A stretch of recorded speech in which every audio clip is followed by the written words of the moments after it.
కళ్యాణ్ ఎప్పటి నుంచో షూటింగ్ చేస్తున్న మూవీ హరిహర వీరమల్లు. ఇది భారీ పాన్ ఇండియా మూవీ. ఏఎం రత్నం ఈ చిత్రాన్ని అత్యంత ప్రతిష్టాత్మకంగా నిర్మిస్తున్నారు. ఎంతకీ ఈ ప్రాజెక్ట్ కంప్లీట్ కాకపోవడంతో డైరెక్టర్ క్రిష్ ఈ ప్రాజెక్ట్ నుంచి తప్పుకున్నారు.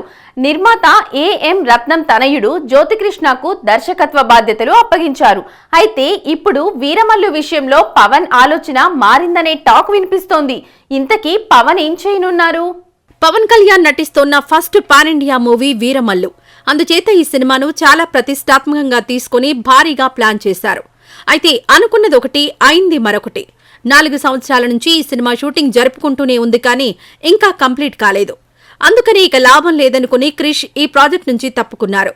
క్రిష్ తప్పుకోవడంతో జ్యోతి కృష్ణ ఈ మూవీని తెరకెక్కించే బాధ్యత తీసుకోవడం ఇండస్ట్రీలో హాట్ టాపిక్ అయింది. ఇటీవల టీజర్ రిలీజ్ చేశారు. ఈ ఇయర్లోనే వీరమల్లు రావడం ఖాయమని నిర్మాత ఏఎం రత్నం ప్రకటించారు. ఎప్పుడెప్పుడు పవన్ డేట్స్ ఇస్తారా అని వెయిట్ చేస్తున్నారు. పవన్ కళ్యాణ్ను సినిమాల విషయంలో నడిపించేది మాటల మాంత్రికుడు త్రివిక్రమ్ శ్రీనివాస్.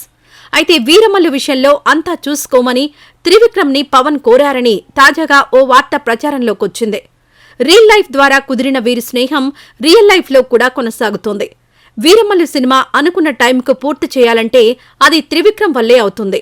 ఆయనైతేనే పవన్ని కన్విన్స్ చేసి సినిమా పూర్తి చేస్తారు. అందుకే గురూజీ చేతుల్లోనే ఈ ప్రాజెక్ట్ కూడా పెట్టే ఆలోచనలో ఉన్నారని టాక్. ఇటీవల త్రివిక్రమ్ మంగళగిరిలోని జనసేన పార్టీ ఆఫీసులో పవన్ని కలిశారు.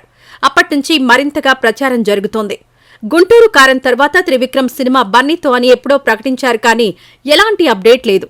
అయితే బన్నీతో సినిమా భారీ స్థాయిలో ఉంటుందని, దానికి చాలా టైం పడుతుందని బన్నీ వాసు చెప్పారు. మరి ఈ గ్యాప్లో ఫ్రెండ్ పవన్ కోసం త్రివిక్రమ్ వీరమల్లుని కంప్లీట్ చేసే బాధ్యత తీసుకుంటారా? అసలు ప్రచారంలో ఉన్నది నిజమేనా కాదా అనేది తెలియాల్సి ఉంది.